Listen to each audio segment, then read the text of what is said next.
And then just speaking of the United States as well, a report from the Dealerships Association of Canada saying that doing retaliatory tariffs on auto tariffs would be disastrous to them. Do you think that retaliation is still the right method for the government to deal with the Trump administration's aggression? Well, obviously, we are not yet at the point of looking at auto tariffs and what our response would be if the U.S. were to bring in tariffs on automobiles. It would be devastating to the Canadian economy, but it would also be devastating to the American auto sector.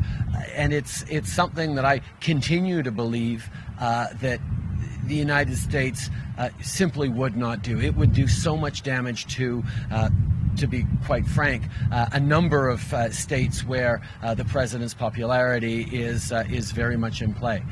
So we will continue to work constructively with the United States, look to renegotiate NAFTA in ways that will improve it, update it. It's a 25-year-old agreement. We will continue to stay firm in how we stand up for Canadian interests, but you're right.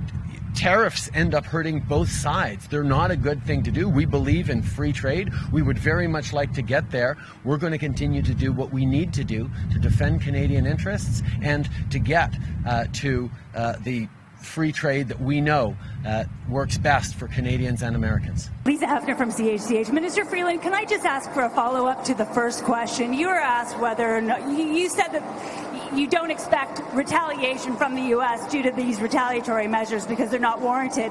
But what if there is retaliation? What if there are tariffs on the auto industry? What would Canada's response be then?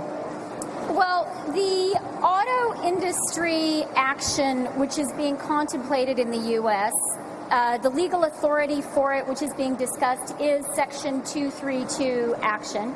It is not being contemplated as a retaliatory measure because there are no retaliatory rights which could be contemplated.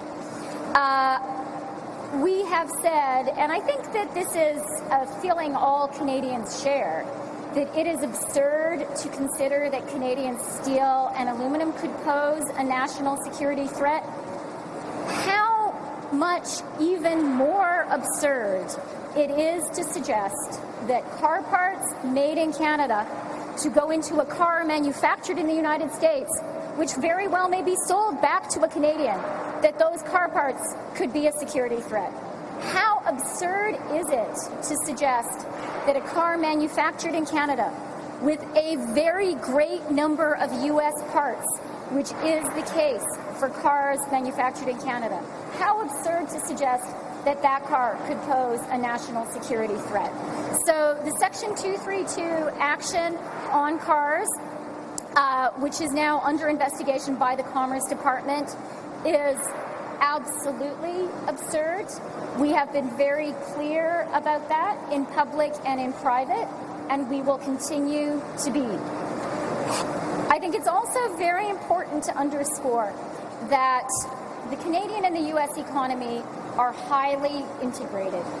Any trade action is disruptive on both sides of the border, and we are already seeing the disruptive impact of the Section 232 steel and aluminum tariffs. There are more than 20,000 applications for exemptions currently being reviewed by the Commerce Department. Those are applications by U.S. companies that are seeking relief from the burden they bear from the U.S.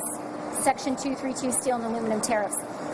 I would invite people to contemplate how much more disruptive action in the car industry, which operates as a single, highly integrated industry between Canada and the United States. How disruptive that would be, certainly for Canada, but very much so also for the United States. So that is really, really important for everyone to bear in mind.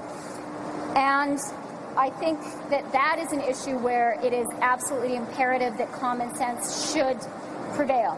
Having said that, our approach from day one of the NAFTA negotiations has been to hope for the best, but to prepare for the worst. And I think the government has demonstrated when it comes to Section 232 on steel and aluminum, we were ready. We announced detailed lists a couple of hours after the U.S. measures were announced. And we are today, having fine-tuned those lists over 30 days, prepared to put them into action on July 1.